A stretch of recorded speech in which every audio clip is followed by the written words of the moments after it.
Dama Oscuridad. Historias reales, libros, biografías, leyendas. Un mundo sumergido en la oscuridad abierto para ti. La historia narrada a continuación se dice que es una creepypasta, pero aún queda la duda.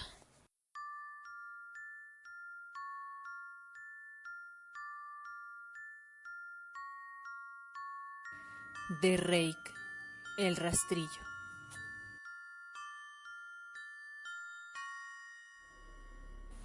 El rastrillo describe la existencia de un ser humanoide que hizo cundir el pánico durante el verano del 2003 en el noroeste de Estados Unidos. Es una amenaza sobrenatural que rastrea a sus víctimas y las mata al cabo de varias noches, sin seguir un objetivo aparente. Cuando se conoció de su existencia, la noticia despertó el interés de medios locales.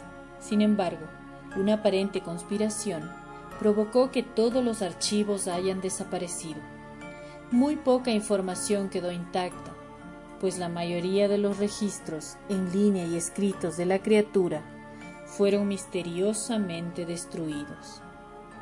En Nueva York, varios testigos contaron historias de una criatura con un origen desconocido. Si bien las versiones publicadas ya no existen, las memorias permanecen aún presentes. Muchos de los involucrados siguen buscando respuestas a lo ocurrido. En el año 2006, la comunidad acumuló cerca de 2 docenas de documentos con fechas entre el siglo XII y el día actual, a lo largo de 4 continentes.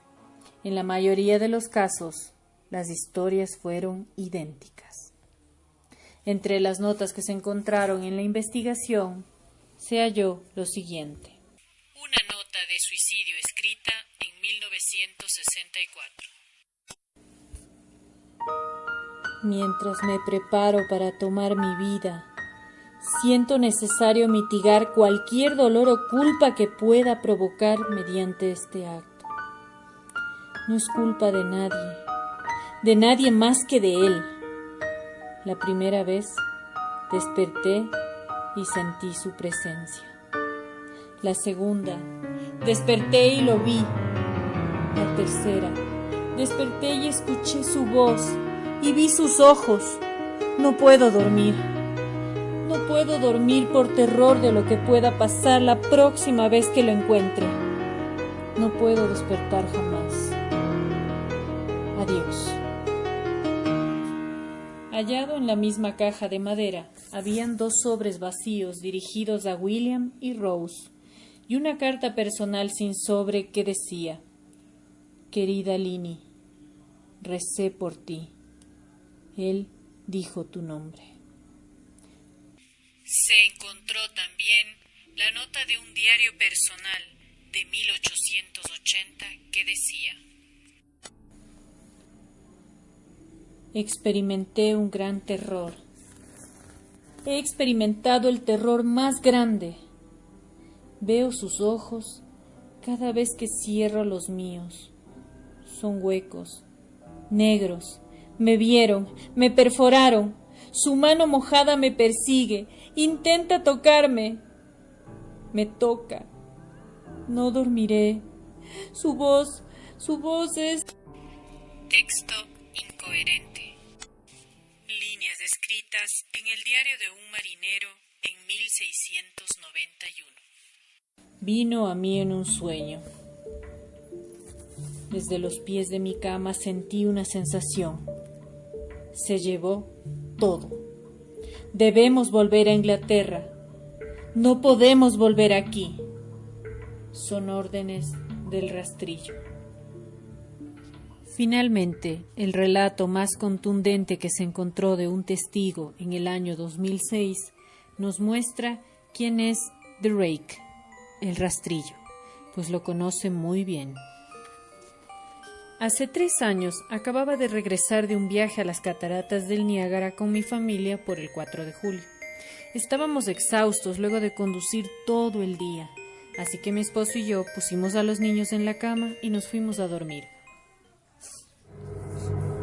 A las 4 de la mañana sentí un peso que oprimía las sábanas de la parte baja de mi cama, cerca de mis pies. Me desperté pensando que mi esposo había ido al baño y de regreso se había sentado en ese lugar causando esa sensación. En el momento en que me di vuelta para jalar las sábanas, me di cuenta que mi esposo seguía junto a mí. Me disculpé por haberlo despertado. Cuando me vio, suspiró y retiró sus pies de la orilla de la cama tan rápido que su rodilla me golpeó casi hasta tirarme de la cama. Estaba muy asustado. Me agarró y no dijo nada.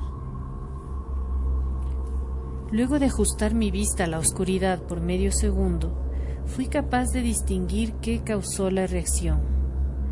Al pie de la cama, sentado y viéndonos de lejos, había lo que pensé que era un hombre desnudo o un gran perro sin pelo de algún tipo. Su posición era perturbadora, no natural, como si hubiese sido golpeado por un automóvil o algo así.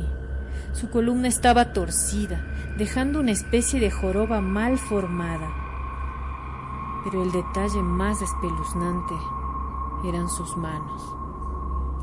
Eran completamente desproporcionales a su cuerpo, enormes, gigantescas, y lo peor eran sus dedos, largos y huesudos, muy largos, los que movía lentamente. Por alguna razón no me dio miedo, pero me preocupó su condición. Mi esposo quedó inmóvil, doblado en una posición fetal, ocasionalmente viéndome antes de seguir mirando a la criatura.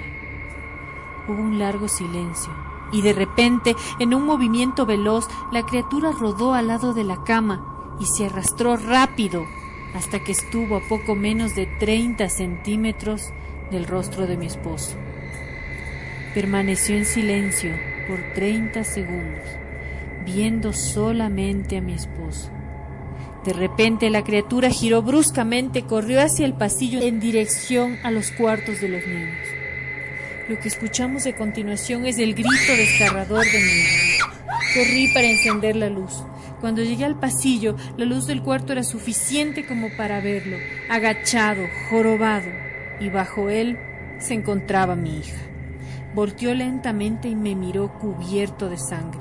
La criatura corrió por las escaleras mientras mi esposo y yo corríamos para ayudar a nuestra hija. Estaba muy lastimada. La sangre brotaba de su boca y su nariz al mismo tiempo. Sin embargo, pudo decir unas cortas palabras. Dijo: él es el rastrillo. Mi esposo, desaforado, llevó a mi hija hacia el hospital y en ese arranque de locura chocó el auto esa noche. Ninguno de los dos sobrevivieron. Como vivíamos en una ciudad pequeña, las noticias llegaron rápido. La policía ayudó un poco al principio y el diario local tomó mucho interés en ello. Como sea, la historia jamás fue publicada y la nota en las noticias locales nunca tuvo seguimiento. Por varios meses mi hijo Justin y yo nos quedamos en un hotel cercano a la casa de mis padres. Después de que decidimos regresar a casa, comencé a buscar respuestas por mí misma. Eventualmente, encontré a un hombre en otra ciudad vecina que tuvo una historia similar. Entramos en contacto y comenzamos a hablar de lo ocurrido. Conocí a otras 2 personas que habían visto a la criatura que ahora llamamos el rastrillo, en Nueva York. Nos tomó a los 4 casi 2 años de buscar en internet, escribir cartas, buscar información para obtener una pequeña colección de lo que creíamos eran registros del rastrillo. Sin embargo, ninguno dio detalles, historia o seguimiento. Había, como sea, varias instancias en que la visita de la criatura era una serie de visitas a la misma persona. Muchos testigos mencionaron que el rastrillo les habló, entre ellos mi hija. Esto nos llevó a preguntarnos si el rastrillo nos había visitado anteriormente, antes del último encuentro. Puse una grabadora digital cerca de mi cama y la dejé corriendo durante toda la noche, cada una de las noches por 2 semanas. Al día siguiente, apenas me despertaba, escuchaba con mucho interés la grabación. Para el final de la segunda semana, ya estaba acostumbrada al sonido usual del sueño. Sin embargo, siempre tuve una sensación extraña, la misma sensación que había sentido el día en que lo conocí. El primer día de la tercera semana, oí algo diferente. Era una voz aguda, estridente, que me decía: soy el rastrillo. Y lo repetía una y otra vez en la oscuridad. Todo lo que sé es que lo oí antes, y ahora sé qué dijo cuando estaba sentado frente a mi esposo. No recuerdo haberlo oído en ese momento, pero por alguna razón la voz en la grabadora inmediatamente me llevó de vuelta a aquella noche. No he visto al rastrillo desde que arruinó mi vida, pero sé que ha estado en mi habitación mientras dormía. Sé y temo que un día, cuando despierte, lo volveré a ver de pie, mirándome fijamente. ¿Y tú? ¿Has sentido alguna vez ese peso en tu cama y te da miedo abrir los ojos y encontrarte con él?